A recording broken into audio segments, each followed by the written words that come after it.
सनातन धर्म सूर्य उभरा क्षात्र वीरो उठो चलो। सनातन धर्म सूर्य उभरा क्षात्र वीरो उठो चलो, उठो चलो। कलयुग के इस कलयुग का है अंत निकट आया, संधि काल इन युगों युगों का अब समीप आया, साधना के महापर्व को साथ है लाया।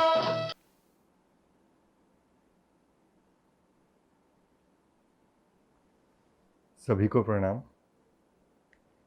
धर्म संवाद की इस मालिका में धर्म विज्ञान के विषय के अंतर्गत हम भारत की प्राचीन शिक्षा व्यवस्था के विषय में ज्ञान ग्रहण कर रहे हैं।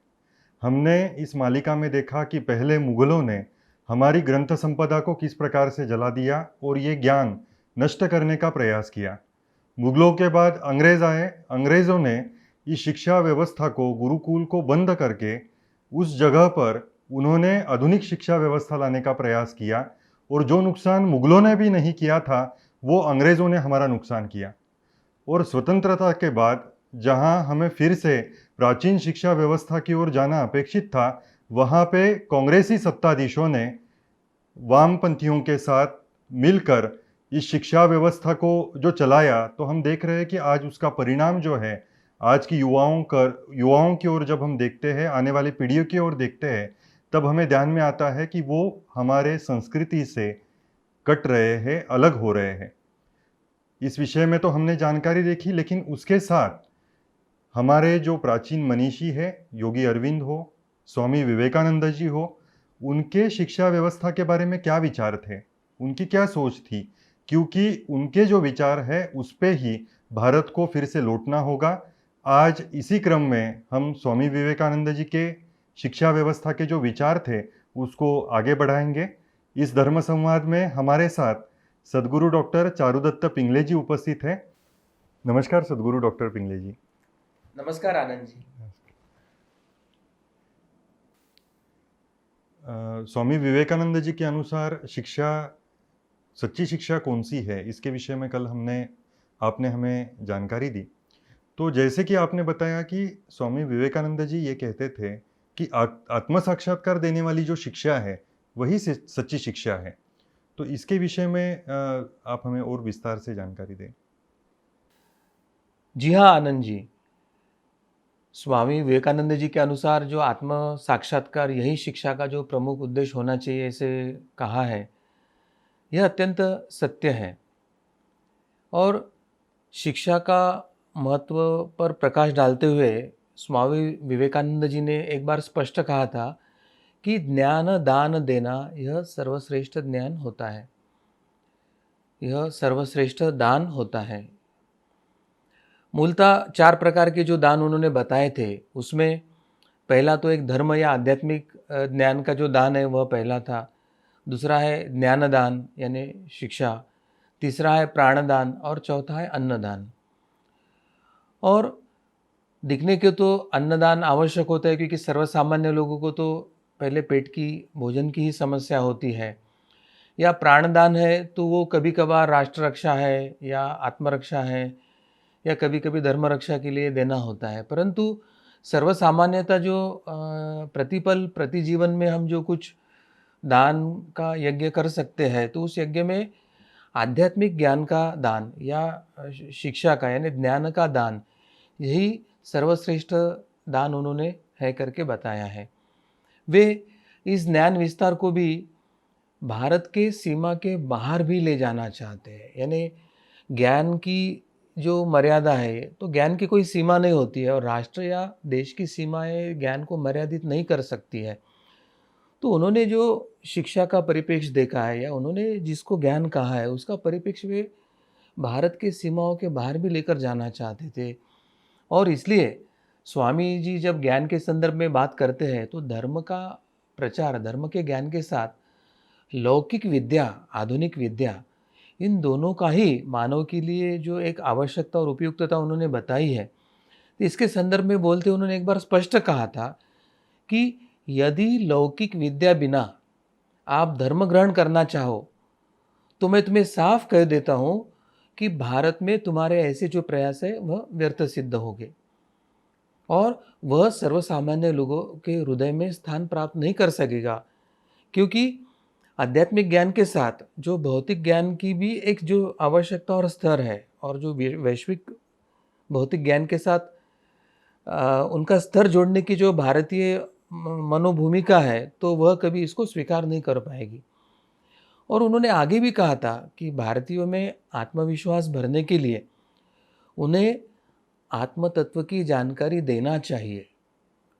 वे कहते हैं कि अब उनको, यानी जो आत्मज्ञान से वंचित है, ऐसे वंचितों को आत्म तत्व सुनने दो, यह जान लेने दो कि उनमें से नीच भी व्यक्ति में एक समान ही आत्मा है और सभी में आत्म तत्व ही विद्यमान है।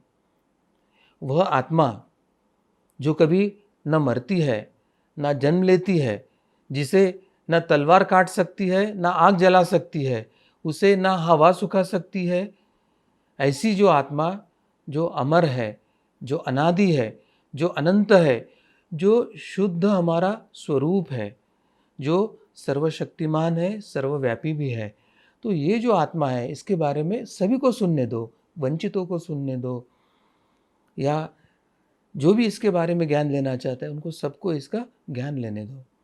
और इस प्रकार स्वामी विवेकानंद ने शिक्षा के द्वारा आत्म साक्षात्कार की संभावना पर ही अत्यधिक बल दिया है। और इस आत्म तत्व के जागृति करने के संदर्भ में उन्होंने समय समय पर अपने विचार शिक्षा के माध्यम से कैसे साध्य करना चाहिए वो रखे हैं। और सबसे पहले उन्होंने कहा था कि मनुष्य के अंतर्निहित जो पूर्णता है उसकी अभिव्यक्ति करना ही शिक्षा है, ऐसे उनका कहना था।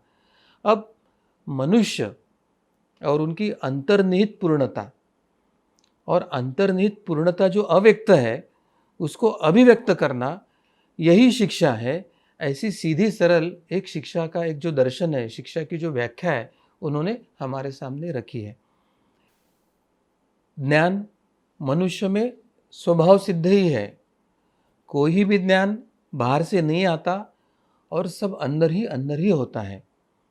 और हम जो कहते हैं कि मनुष्य जानता है, यथार्थ में मानव शास्त्र संगत भाषा में हमें कहना चाहिए कि वह आविष्कार करता है, अनावृत्त या प्रकट करता है, यानी ज्ञान तो उसके अंदर ही है। और जब वो कहता है कि मैं जानता हूँ या मैं ये जानता हूँ, तो उस समय वो अंदर के ही ज्ञान का आविष्कार या अनावृत्तता या प्रकटीकरण ही करता है। मनुष्य जो कुछ सीखता है वह वास्तव में आविष्कार करना ही है।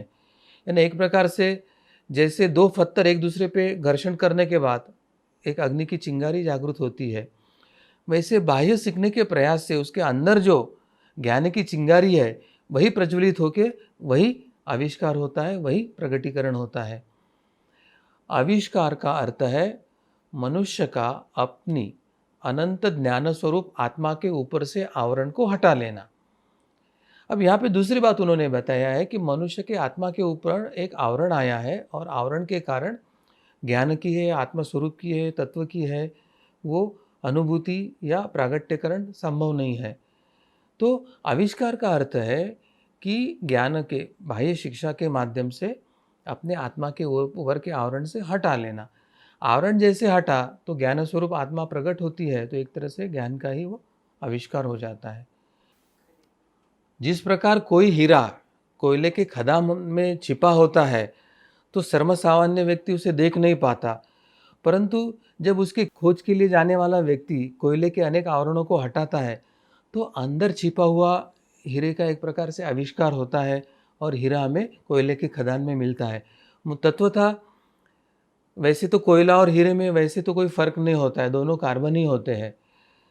तो इसी तरह संसार को जो कुछ ज्ञान प्राप्त हुआ है वह सब हमारे ऋषि है, मुनि है, या दिव्य आत्माएं हैं, या मनीषी है, उच्च मनीषी है, अति मानस अवस्था के मनीषी है, उनके मन से ही सब ज्ञान बाहर निकला हुआ है और वही हम पुनः पुनः बाह्य शिक्षा के माध्यम से ग्रहण करने का प्रयास करते हैं। तो एक तरह से विश्व की असीम ज्ञान भंडार तुम्हारे अंदर स्वयं मन में ही स्थित है, यह हमें जानने की आवश्यकता है। बाहरी संसार तो एक सुझाव, एक प्रेरक या एक निमित्त मात्र है जो तुम्हें अपने ही मन की अध्ययन के लिए प्रेरित करता है। और इसलिए हमें ये जो है ज्ञान यानी अंदर का प्रागट्यकरण, आविष्कार, यह प्रक्रिया हमें समझकर लेने की आवश्यकता है। और यह समस्त ज्ञान अपने भीतर कैसे है, यह भी हमें समझकर लेना होगा। अब समस्त ज्ञान, चाहे वो लौकिक हो या आध्यात्मिक हो, वो मनुष्य के मन में ही स्थित है। बहुधा वह प्रकाशित न होकर हमारे कर्म प्रारब्धों के, दोषों के, संस्कारों के आवरण से ढका हुआ रहता है। और जब यह आवरण धीरे धीरे हटता जाता है तो हम कहते कि हम सीख रहे हैं। और जो जो इस आविष्कारण की क्रिया बढ़ती जाती है, त्यों त्यों हमारे ज्ञान की वृद्धि होना शुरू हो जाती है। और जिस मनुष्य पर से यह आवरण पूर्णतः उठता है, वह अन्य व्यक्तियों की अपेक्षा अधिक ज्ञानी होता है। और जिसके ऊपर यह आवरण तह तह पर पड़ा हुआ है, वह एक तरह से हमारे दृष्टि से अज्ञानी या अशिक्षित व्यक्ति होता है। जिस पर से यह आवरण पूरा हट जाता है, वह सर्वज्ञ, सर्वदर्शी हो जाता है। चकमक पत्थर के टुकड़े में विद्यमान अग्नि के समान ज्ञान मनुष्य के मन में निहित होता है। और सुझाव या उद्दीपक कारण या शिक्षा के माध्यम से जो घर्षण होता है, वही घर्षण उसके भीतर जो ज्ञानाग्नि है उसको प्रकाशित कर देता है, और फिर वह व्यक्ति ज्ञानी या प्रकाशित होता है। तो हमें यह समझने की आवश्यकता है कि ज्ञान हमारे अंदर ही समाहित है। और ज्ञान ही नहीं तो सभी जो हमारी दिव्य क्षमताएं हैं, शक्तियां हैं, वह भी हमारे भीतर ही होती है। यह भी हमको समझ कर लेने की आवश्यकता है। हम जिन्हें शक्तियाँ या प्रकृति के रहस्य या बल जिसे कहते हैं, वे सब हमारे भीतर ही बसते हैं। मनुष्य की आत्मा से ही सारा ज्ञान आता है। जो ज्ञान सनातन काल से मनुष्य के भीतर ही निहित है, उसी को वह बाहर प्रकट करता है और वह अपने भीतर देख पाता है। तो यह हमें समझने की आवश्यकता है कि चाहे ज्ञान हो या दिव्य शक्तियाँ, वो सब हमारे अंदर ही है। और इससे एक बात सिद्ध होती है कि हमारा जो स्वरूप है, आत्मस्वरूप है, हमारा जो आत्मा है, वह एक अनंत शक्ति का भंडार है। वास्तव में किसी व्यक्ति ने दूसरे को नहीं सिखाया है, ऐसे तत्वतः हम कह सकते हैं। हम में से प्रत्येक को अपने आप को ही सीखने की प्रक्रिया रखनी पड़ती है, क्योंकि देने वाला दोनों हाथ से दिया, मगर लेने वाला ही अगर स्वीकारने की स्थिति में नहीं है, तो शिक्षक तो एक ही होगा, परंतु एक विद्यार्थी 90%, 100% कमाएगा और दूसरा 0% लेके। तो यहाँ पर हमें यह समझने की आवश्यकता है कि हमें अपने आप को ही सिखाना होगा, हमें सीखना होगा। बाहर के जो गुरु है, हमारे शिक्षक हैं, वह कारण मात्र है जो हमारे अंतस्थ गुरु को सब विषयों का मर्म समझाने के लिए उद्घोषित करते हैं।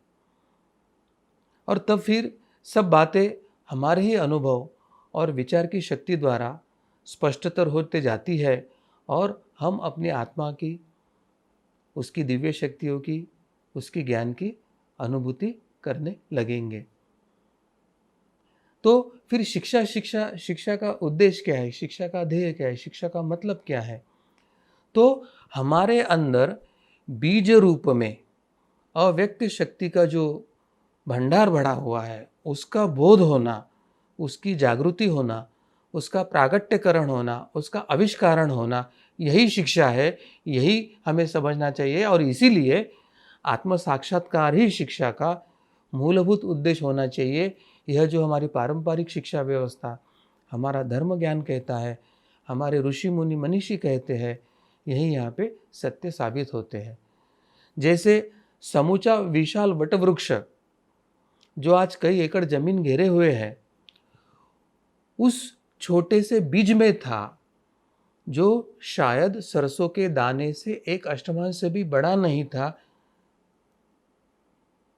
वह सारी शक्ति राशि उस वटवृक्ष के आविष्करण की, प्रागट्यकरण की जो शक्ति राशि थी वो इतने छोटे से सरसों से भी छोटे से बीज में निबद्ध थी। हम जानते हैं कि विशाल बुद्धि एक छोटे से जीवाणु कोश यानी एक प्रोटोप्लाज्मिक सेल जिसे हम कहते हैं उसमें समेटी हुई रहती है। तो यह भले ही एक पहली सा हमें प्रतीत हो रहा होगा कि ये बीज स्वरूप आत्मा में दिव्य शक्तियाँ है, ज्ञान है, परंतु यह सत्य है क्योंकि जैसे किसी बरगद या वटवृक्ष का जो पेड़ का पूरा ज्ञान है, प्रागट्यकरण है, उसका आविष्कार है, वह जैसे एक राई के सरसों के छोटे से बीज से भी छोटे बीज में सब समाहित था, उसी तरह से आत्मा में यह ज्ञान और दिव्य शक्तियाँ समाहित होती है। हम में से हर कोई एक जीवाणु कोश से उत्पन्न हुआ है और हमारी सारी शक्तियाँ उसी में सिकुड़ी हुई है। तुम यह नहीं कह सकते कि खाद्यान्न से उत्पन्न हुई है हमारे अंदर शक्ति, क्योंकि यदि तुम अन्न का पर्वत भी खड़े कर दो तो क्या उसमें से कोई शक्ति अपने आप प्रकट होगी? शक्ति वही थी, भले ही वह अव्यक्त या प्रसुप्त हो रही थी, पर थी वही। उसी तरह मनुष्य के आत्मा में भी अनंत शक्ति निहित है, चाहे वह यह जानता हो या न जानता हो, परंतु उसके अंदर ही इस ज्ञान और शक्ति समाहित है। और इसको जानना, इसका बोध होना, इन शक्ति और ज्ञान का प्रागट्य होना, यही हमारे आत्म साक्षात्कार का लक्षण होता है और यही शिक्षा का मुख्य उद्देश्य और ध्येय है, यह हमें समझने की आवश्यकता है। स्वामी विवेकानंद जी ने सुझाव दिया कि शिक्षा को मानव मस्तिष्क में सुधार करने का लक्ष्य रखना चाहिए। शिक्षा जीवन की तैयारी होनी चाहिए। हमारे पास जीवन निर्माण, मानव निर्माण, चरित्र निर्माण या विचारों का आकलन होने की शक्ति इत्यादि हमें होनी चाहिए। यदि आपने 5 विचारों को समेट लिया और उन्हें अपना जीवन और चरित्र बना दिया तो आपके पास किसी भी व्यक्ति के तुलना में अधिक शिक्षा है, यह समझ लेने की आवश्यकता है। अगर शिक्षा को केवल मार्गदर्शक जानकारी, केवल इन्फॉर्मेशन इसके समान माना जाए, तब भी विश्व के सभी पुस्तकालय या लाइब्रेरी के तुलना में हमारे ऋषियों का मस्तिष्क, एक एक ऋषियों की उनकी स्मृति, उनका ज्ञान भंडार पूरे विश्व के पुस्तकालयों से भी विशाल और बड़े ही रहेंगे, यह हमें समझने की आवश्यकता है। स्वामी विवेकानंद जी ने जो प्रचार किया कि हिंदू धर्म का सार आदि शंकराचार्य के अद्वैत वेदांत दर्शन में सबसे अच्छा व्यक्त हुआ है, और इस प्रकार आधुनिक शिक्षा प्रणाली के लिए स्वामी विवेकानंद शिक्षा प्रक्रिया में ध्यान और एकाग्रता पर अधिकतम जोर देना चाहते हैं, क्योंकि वे आद्य शंकराचार्य के अद्वैत दर्शन को वो सभी बालकों, विद्यार्थियों के मन में वे स्थापित करना चाहते हैं। सामान्य शिक्षा के अभ्यास में योग अभ्यास के बुनियादी सिद्धांतों की आवश्यकता है। उसके उद्देश्य, उसकी विधि विधान, उसके विषय, उसकी सिखाने की पद्धति और सिखाने वाले शिक्षक, इन सभी का समावेश इसी में होता है। और इसलिए उन्होंने इस तथ्य से आश्वस्त किया कि ध्यान और एकाग्रता का अभ्यास करके मानव मस्तिष्क से सभी ज्ञान का भी अभ्यास किया जा सकता है, और एक साधे सब साधे।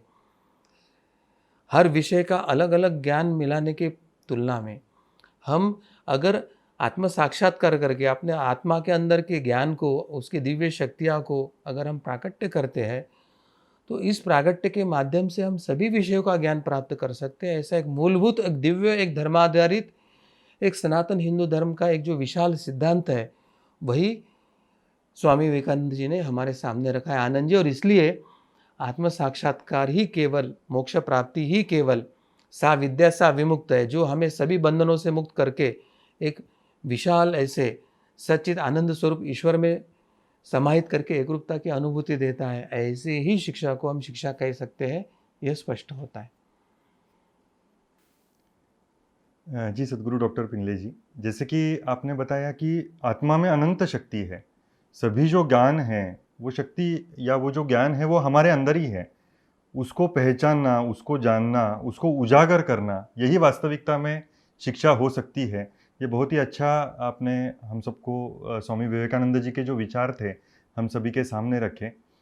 अब हम अगला प्रश्न आपसे ये है कि स्वामी जी ने जिस प्रकार भारतीय शिक्षा व्यवस्था के विषय में बताया है, तो शिक्षक और विद्यार्थी जो शिक्षा व्यवस्था के दो मूलभूत पहलू है, उसके विषय में स्वामी जी के विचार क्या थे? इस विषय में आप हमारे दर्शकों को जानकारी दें। जी आनंद जी, हमें जो अपेक्षित है उस शिक्षा व्यवस्था में एक शिक्षक और विद्यार्थी, यह हमारे शिक्षा व्यवस्था के दो मूलभूत स्तंभ हैं। हमारी शिक्षा व्यवस्था और शिक्षा का उद्देश्य, यह उर्वरित दो स्तंभ हैं। तो विद्यार्थी और शिक्षकों के संदर्भ में आज हम जान लेंगे। स्वामी विवेकानंद जी ने शिक्षक के अंदर बहुत से गुणों की एक अपेक्षा रखी है और इस गुणों के माध्यम से एक आदर्श शिक्षक हमको जो अपनी शिक्षा व्यवस्था में या प्राचीन पारंपरिक शिक्षा व्यवस्था में जो अपेक्षित है, वैसे शिक्षकों के निर्माण की आवश्यकता उन्हें प्रतिपादित किया है। शिक्षक को आध्यात्मिक दृष्टि से दिव्य एवं परिपक्व होना चाहिए, ऐसे पहली अपेक्षा उन्होंने शिक्षकों के माध्यम से व्यक्त किया है। वर्तमान जो मैकेलो प्रणीत जो कम्युनिस्टों ने ये सेक्युलर कांग्रेस द्वारा स्वतंत्र भारत में लागू किया शिक्षा व्यवस्था है, ये कम्युनिस्ट शिक्षा व्यवस्था ने, सेक्युलर शिक्षा व्यवस्था ने आध्यात्मिक दृष्टि को ही शिक्षक की दृष्टि से नष्ट कर दिया है और इसलिए वर्तमान जो शिक्षा व्यवस्था है वो आध्यात्मिक दृष्टि रहित और अपरिपक्व है, यह निश्चित है। और इसके कारण ही आज वर्तमान भारत स्थिति एक अशांति, अराजकता, एक गृह युद्ध की तरफ जा रही है, ऐसे स्पष्ट दिखाई देता है। तो हमें जो अपेक्षित है शिक्षक, उसको आध्यात्मिक दृष्टि से परिपक्व और दिव्यता अपेक्षित है। दूसरी जो शिक्षकों से अपेक्षा व्यक्त किया है स्वामी जी ने, उसमें शिक्षक को धार्मिक ग्रंथों के सार तत्वों से अवगत होना चाहिए, ऐसे अपेक्षा व्यक्त किया है। यानी धार्मिक ग्रंथों के सार तत्व शिक्षक को मालूम होना चाहिए और अपने विद्यार्थी की प्रकृति कौन से मार्ग का है, कौन से माध्यम से उसकी अभिव्यक्ति हो रही है, कर्म मार्गी है, ज्ञान मार्गी है, ध्यान मार्गी है, ज्ञान मार्गी है, वेदों का सार जानना चाहता है, उपनिषदों में उसकी आस्था है या पुराणों के माध्यम से सीख सकता है, तो किसको किसका माध्यम से उसके अंदर के ज्ञान और दिव्यता का प्रागट्यकरण करना चाहिए, यह उसको जानने के लिए यह धार्मिक ग्रंथों के सार तत्वों से अवगत होना चाहिए, ऐसी अपेक्षा स्वामी विवेकानंद करते हैं। तीसरी जो अपेक्षा करते हैं कि शिक्षक को पवित्र एवं ब्रह्मचारी होना चाहिए, यानी शिक्षकों का आचरण अत्यंत पवित्र होना चाहिए और वह ब्रह्मचारी होना चाहिए। ब्रह्मचर्य का दो बातें होती है।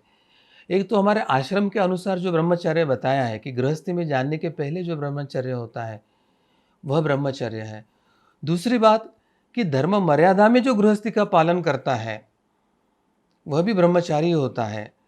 तो शिक्षक को अपने आचार विचार से पवित्रता और ब्रह्मचारी होना चाहिए, क्योंकि सन्यासी ब्रह्मचारी यह एक अलग संकल्पना है और सन्यास परंपरा तो ये वर्तमान में हमें कुछ सैकड़ों वर्षों की ही परंपरा मिली है, आद्य शंकराचार्य और इनके बाद एक जैसे सामाजिक स्थिति बदलने लगी तब से।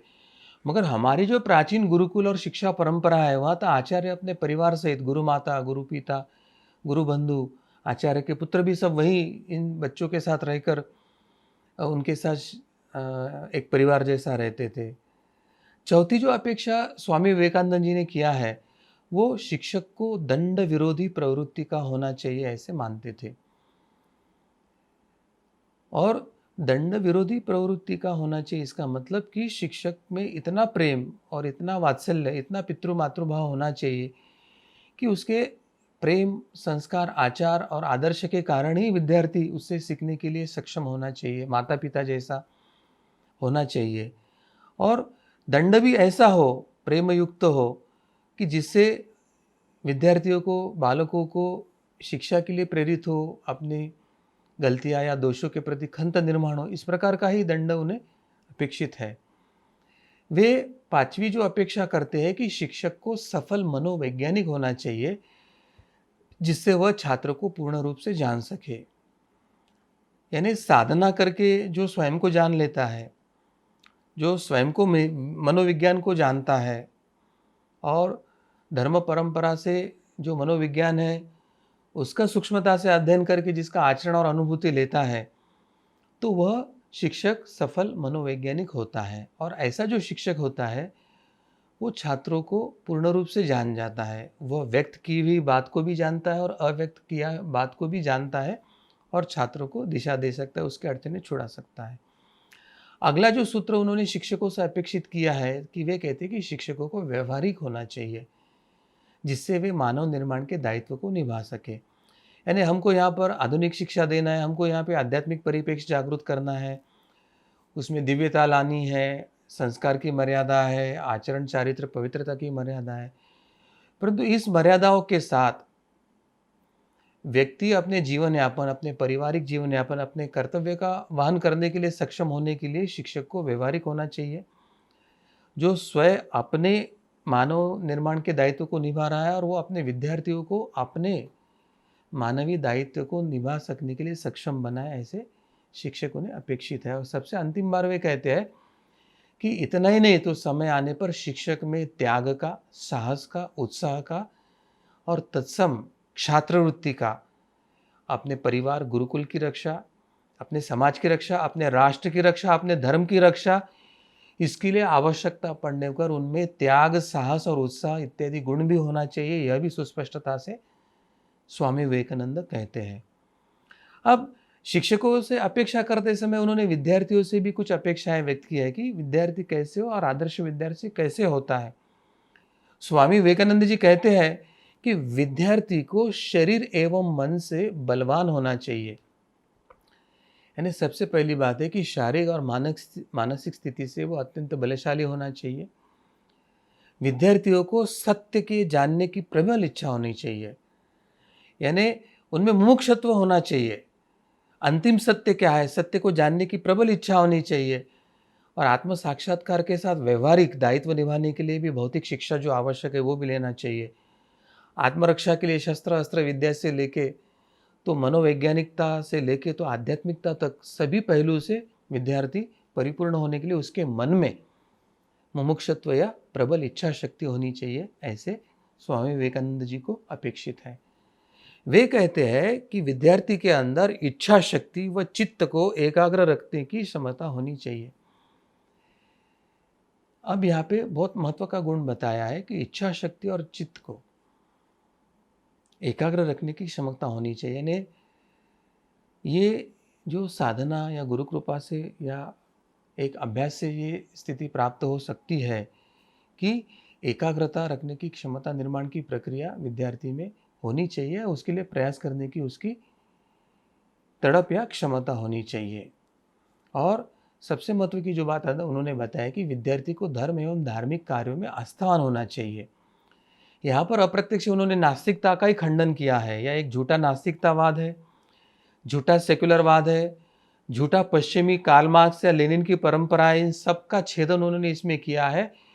और ये जो उन्होंने विद्यार्थी और शिक्षकों से जो अपेक्षित किया है उसमें से एक भी बात वर्तमान ये सेक्युलर भारत में हिंदू बहुल साम्यवादी और पंथ निरपेक्ष भारत की शिक्षा व्यवस्था में एक भी सूत्र नहीं दिखता है।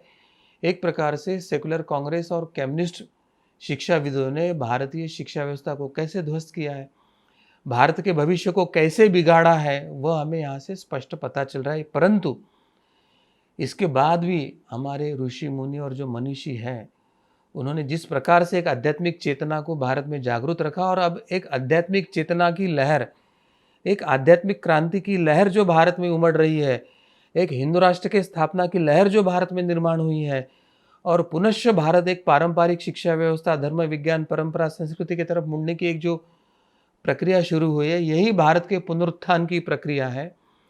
इस पुनरुत्थान के प्रक्रिया में ये साम्यवाद, साम्यवादी विचारधारा, ये पंथ निरपेक्षता, सेक्युलरिज्म, कैनिज्म सब ध्वस्त होते जा रहा है और पुनश्च सनातन परंपरा का ध्वज लहराने वाला है। भारत अभी एक हिंदू राष्ट्र और विश्वगुरु बनने की प्रक्रिया शुरू हुई है। परंतु यह साध्य करने के पहले एक भीषण संकट काल, तीसरे महायुद्ध का, बाह्य देशों के युद्ध के साथ अंतर्गत जो शत्रु हमारे यहाँ छिपे हुए उनके साथ एक संघर्ष का कालावधि आने वाला है, और इस कालावधि को सक्षमता से जाने के लिए हमें साधना करनी होगी, गुरुओं का मार्गदर्शन लेना पड़ेगा। हमें आध्यात्मिक बल और आध्यात्मिक चेतना की जागृति करते हुए अपने आत्मा के ऊपर के आवरण को हटाकर ज्ञान और दिव्य शक्तियों के साथ सक्षम होकर हमें खड़ा होना होगा, और इस आध्यात्मिक क्रांति को भारत में सुस्थापित करने के लिए हमें उसमें समर्पित होना होगा। तो आनंद जी, साधना, व्यक्तिगत साधना, समष्टि साधना, राष्ट्रोत्कर्ष, राष्ट्र रक्षण और धर्म रक्षण, और उसके लिए एक सक्षम बलशाली हिंदू संगठन के माध्यम से यह ध्येय हमें प्राप्त करना है, और इसके लिए हम सभी मिलकर जरूर प्रयास करेंगे। जी सदगुरु डॉक्टर पिंगले जी, आपने जैसे बताया कि शिक्षक जो है वो उत्साही, त्यागी और साहसी, ऐसे जो गुण हैं वो अध्यापकों में चाहिए। और अध्यापकों के द्वारा जो विद्यार्थी है, तो विद्यार्थियों को केवल व्यवहारिक विकास नहीं उनका, जैसे कि आपने बताया कि उनका आध्यात्मिक भी उत्कर्ष हो, इसके लिए अध्यापकों के द्वारा प्रयास होना जरूरी है। और विद्यार्थी भी जो है वो शरीर और मन से बलवान हो, सत्य जानने की उसके अंदर ललक हो, प्रबल इच्छा हो, और धार्मिक कार्यों में आस्था हो। तो कहीं ना कहीं फिर से हम प्राचीन शिक्षा व्यवस्था की ओर जब मुड़ेंगे, तब इस प्रकार का भारत का जो पुनर्निर्माण है, अध्यापकों के द्वारा हो या फिर शिक्षकों के द्वारा हो, वो हमें अवश्य देखने के लिए मिलेगा। हमारा और एक आपसे प्रश्न है कि जैसे ये जो दर्शन है स्वामी विवेकानंद जी का शिक्षा के विषय में, तो इसके कुछ मूलभूत सिद्धांत आप सभी के सामने अवश्य रखें। जी आनंद जी, स्वामी विवेकानंद के शिक्षा दर्शन के आधारभूत सिद्धांत कौन से हैं, मूलभूत सिद्धांत कौन से हैं, वह अभी हम समझ लेंगे। सबसे पहला तो सिद्धांत जो स्वामी विवेकानंद जी ने हमें बताया है वह है कि हमारी शिक्षा ऐसी हो, या हमारी जो पारंपरिक शिक्षा पद्धति है या गुरुकुल शिक्षा प्रणाली थी, उसका जो उद्देश्य था उसमें उन्होंने यह अपेक्षा किया कि बालक का शारीरिक, मानसिक एवं आत्मिक विकास हो। बालक के जो अस्तित्व के जो 3 पहलू है, आदि दैविक, आदि आध्यात्मिक और आदि भौतिक, वो तीनों पहलू का आध्यात्मिक एक विकास हो, इस तरह की सिद्धांत वो बताते हैं। दूसरा सिद्धांत वो बताते हैं कि शिक्षा ऐसी हो जिससे बालक के चरित्र का निर्माण हो, वो उत्तम चरित्र का हो, उसके मन का अत्यंत परिपक्व अवस्था तक विकास हो, और बुद्धि विकसित होकर वह बालक भावी जीवन में आत्मनिर्भर बने, इस प्रकार की शिक्षा हो। तीसरा सिद्धांत वे बताते हैं कि बालक एवं बालिकाओं दोनों को समान शिक्षा देने की आवश्यकता है, और दोनों के समान शिक्षा से ही समाज में शिक्षा का संतुलन, आत्मतत्व की ज्ञान और दिव्य शक्तियों की अभिव्यक्ति होगी। और जहाँ माता पिता या दोनों आत्मविकास से युक्त है, वहीं उत्तम परिवार, उत्तम समाज और उत्तम राष्ट्र की निर्मित होती है, और इसलिए दोनों को समान शिक्षा देने की आवश्यकता होती है। चौथा सिद्धांत वे बताते हैं कि शालेय पाठ्यक्रमों में धार्मिक शिक्षा केवल पुस्तकों द्वारा न देकर, वहाँ पर जो शिक्षक है, आचार्य है, या ऐसे आदर्शों के माध्यम से, उनके आचरणों के माध्यम से एवं संस्कारों के माध्यम से देना चाहिए, ऐसे स्वामी विवेकानंद कहते हैं। पांचवा सिद्धांत बताते हुए स्वामी जी कहते हैं कि पाठ्यक्रम में लौकिक यानी आधुनिक भौतिक शिक्षा तो आवश्यक है, परंतु पारलौकिक यानी आध्यात्मिक यानी धर्म या दिव्य शिक्षा या दोनों प्रकार की शिक्षा को समान स्थान देने की आवश्यकता है, ऐसे उन्होंने प्रतिपादित किया है। छठा सिद्धांत बताते हुए वे कहते हैं कि शिक्षा गुरुगृह में या गुरुकुल में, या एक प्रकार से अपने घर से दूर जाकर गुरु के आश्रम में रहकर वहाँ के वातावरण में प्राप्त की जा सकी, ऐसे प्रकार की शिक्षा व्यवस्था होनी चाहिए, ऐसे वे अपेक्षा करते हैं। सातवां सिद्धांत बताते हुए स्वामी जी कहते हैं कि शिक्षक एवं छात्र का संबंध अधिक से अधिक निकट का होना चाहिए। यानी कोई तो आया 1 घंटा सिखाया गया, कोई आया 2 घंटा सिखाया गया, और फिर उनका परस्पर संबंध निर्माण नहीं हुआ, ऐसे नहीं। तो शिक्षा और छात्र का संबंध स्कूल के साथ, स्कूल के बाद अनौपचारिक भी होना चाहिए, और औपचारिक और अनौपचारिक दोनों पद्धति से वह शिक्षकों से, आचार्यों से प्रेरणा ले, एक दिशा ले और उसके अंदर की ज्ञान की और दिव्यता की अभिव्यक्ति होना चाहिए, ऐसे स्वामी विवेकानंद कहते हैं। 8वां सिद्धांत बताते हुए कहते हैं कि सर्वसाधारण जनों में शिक्षा का प्रचार एवं प्रसार किया जाना चाहिए, चाहे कितना भी गरीब हो, कितना भी अमीर हो, या अन्य जो सामाजिक और राष्ट्रीय समस्या हो, स्थिति कैसे भी हो, सर्वसामान्य जनों तक शिक्षा का प्रसार और प्रचार होना चाहिए और समाज अतिशय शिक्षित होना चाहिए, ऐसी वे अपेक्षा करते हैं। 9वां सिद्धांत बताते समय स्वामी विवेकानंद कहते हैं कि देश की आर्थिक प्रगति के लिए शिक्षा व्यवस्था में तकनीकी शिक्षा की भी व्यवस्था होनी चाहिए। एक आधुनिक शिक्षा व्यवस्था भी उसमें चाहिए, जिसके आधार पर मनुष्य जीवन भी सुसह्य हो और एक आर्थिक चक्र जो है उसके माध्यम से चलता रहे और आर्थिक विकास की भी गति पकड़ी रहे। 10वां सिद्धांत के समय स्वामी विवेकानंद जी कहते हैं कि मानवीय एवं राष्ट्रीय शिक्षा परिवार से ही शुरू करनी चाहिए। यानी स्कूल में आने के बाद बच्चा शिक्षित हो रहा है ऐसे नहीं है, तो जन्म के साथ उसके माता पिता, नाना नानी, दादा दादी या दोनों स्त्री पुरुष शिक्षित होने के कारण घर में ही, परिवार से ही भौतिक आधुनिक शिक्षा हो, संस्कारों की शिक्षा हो या आध्यात्मिक विकास, सभी शिक्षाएं उनके परिवार के साथ ही शुरू हो जाए। और हमारे धर्म में तो मातृदेवो भव, पितृदेवो भव, और माता प्रथम गुरु, पिता दूसरे गुरु, इस प्रकार से बताया जाता है। तो आचार्य तो तीसरे गुरु होते हैं। तो इस तरह से परिवार से शिक्षा पद्धति कैसे लागू हो, इस प्रकार की समाज व्यवस्था निर्माण करने को वो प्रतिपादित करते हैं। और एक जो अंतिम उन्होंने इसके संदर्भ में एक मूलभूत सिद्धांत बताया है कि शिक्षा ऐसी हो जो सीखने वालों को जीवन संघर्ष से लड़ने की शक्ति देते हैं। जीवन संघर्ष चाहे जीवन यापन करने की दृष्टि से आर्थिक समस्या में हो, या उसके अनुकूल प्रतिकूल आने वाले समय समय पर संकट हो, या समाज और राष्ट्र पर आने वाले नैसर्गिक आपत्तियों से लेकर तो परकीय और अंदर के आक्रमणों से हो, जो माध्यम से उसके जीवन में संघर्ष निर्माण होता है, उन सभी जीवन संघर्षों से लड़ने के लिए हमारे बालकों को, विद्यार्थियों को शिक्षा मिलनी चाहिए। और इसलिए शारीरिक विकास, मानसिक विकास और आध्यात्मिक विकास, आदि दैविक, आदि भौतिक और आदि आध्यात्मिक, तीनों प्रकार के विकासों की कल्पना शिक्षा के माध्यम से स्वामी विवेकानंद जी ने किया है। और यही सच्ची शिक्षा है, और यही सच्ची शिक्षा व्यवस्था, यही हमारी पारंपरिक भारतीय शिक्षा प्रणाली है। यही एक प्रकार से गुरुकुल या हमारी पारंपरिक शिक्षा पद्धति है। तो हमने स्वामी विवेकानंद है, योगी अरविंद जी है, इसके माध्यम से हमारे इस स्वतंत्र भारत देश को किस प्रकार की शिक्षा नीति चाहिए, किस प्रकार की शिक्षा पद्धति चाहिए, वह अभी समझ कर लिया है। स्वतंत्रता मिली मगर स्वतंत्रता नहीं, सुराज्य अभी बना नहीं है।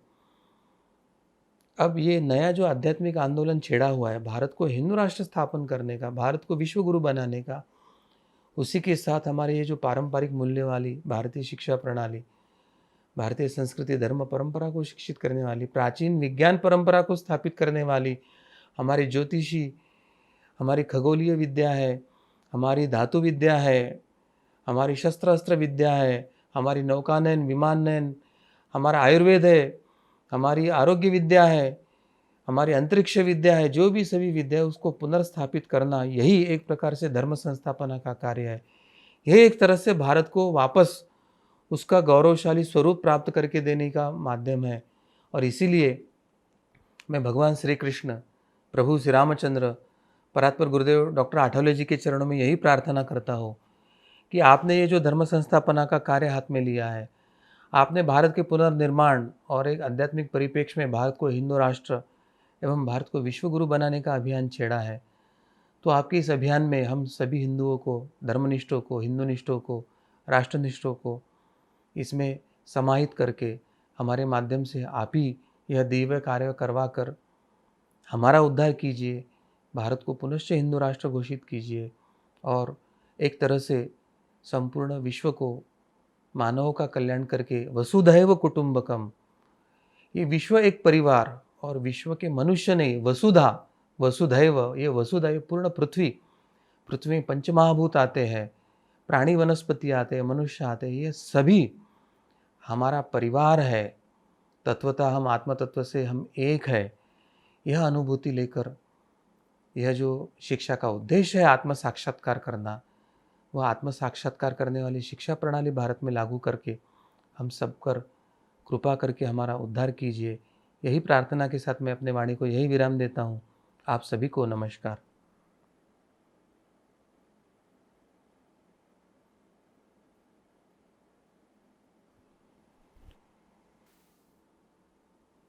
जैसे कि आपने मूलभूत सिद्धांत बताए, तो उसमें बहुत ही अच्छा स्वामी विवेकानंद जी ने बताया है कि धार्मिक शिक्षा पुस्तकों के द्वारा न दी जाए, तो वो आचरण और संस्कारों से आगे आगे जो प्रवाहित होनी चाहिए, और पाठ्यक्रम में लौकिक और पारलौकिक दोनों शिक्षाओं का स्थान होना बहुत ज़रूरी है।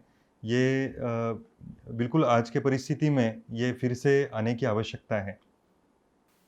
शिक्षा व्यवस्था के बारे में पिछले कुछ दिनों से ये जो हमारा संवाद शुरू है, तो इससे यही ध्यान में आता है कि आज के समय में ये बताया जाता है कि हम आधुनिक शिक्षा दे रहे हैं, आधुनिक शिक्षा दे रहे हैं, लेकिन जब हम प्राचीन शिक्षा व्यवस्था की ओर देखते हैं, तो उस समय में गुरुकुल में गुरुजन हो, उनकी धर्मपत्नी हो, या पूरे परिवार के साथ रहकर वहाँ गुरुकुल में जो भी पढ़ने के लिए आते थे, सभी चीज़ों में उनको पारंगत किया जाता था।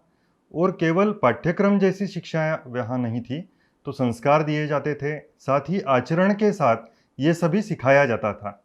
और जबकि हम आज की आधुनिक व्यवस्था की ओर देखते हैं, तो ये ध्यान में आता है कि आज की आधुनिक व्यवस्था में जैसे कोई बिजनेस रिलेशन हो गया है। मतलब डोनेशन दे के बच्चे को वहाँ पे जाना है, और प्राध्यापक और जो आने वाले हैं उनको भी वेतन मिल रहा है। तो कहीं ना कहीं एक आत्मीय संबंध, एक संस्कारों का संबंध, एक राष्ट्र के उत्कर्ष के दृष्टि से अध्यापक और विद्यार्थियों में जो संबंध चाहिए, वो नष्ट ही होता जा रहा है।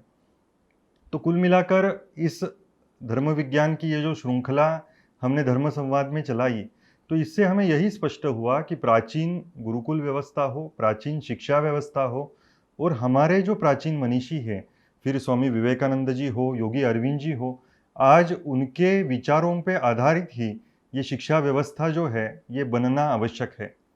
तो मैं आप सभी से निवेदन करना चाहूँगा कि ये शिक्षा व्यवस्था से संबंधित ये जो धर्म विज्ञान की जो श्रृंखला है, तो शिक्षा क्षेत्र से जुड़े हुए तो सभी अवश्य देखें, लेकिन बाकी भी ये सभी जो हमारे पिछले हिस्से हैं, पिछले इसके भाग है, अगर आप देख नहीं पाए हैं तो अवश्य देखें। इससे जीवन को निश्चित रूप से एक दिशा मिलेगी, और हम आने वाले पीढ़ी को संस्कारों की ओर लेकर जा सकते हैं।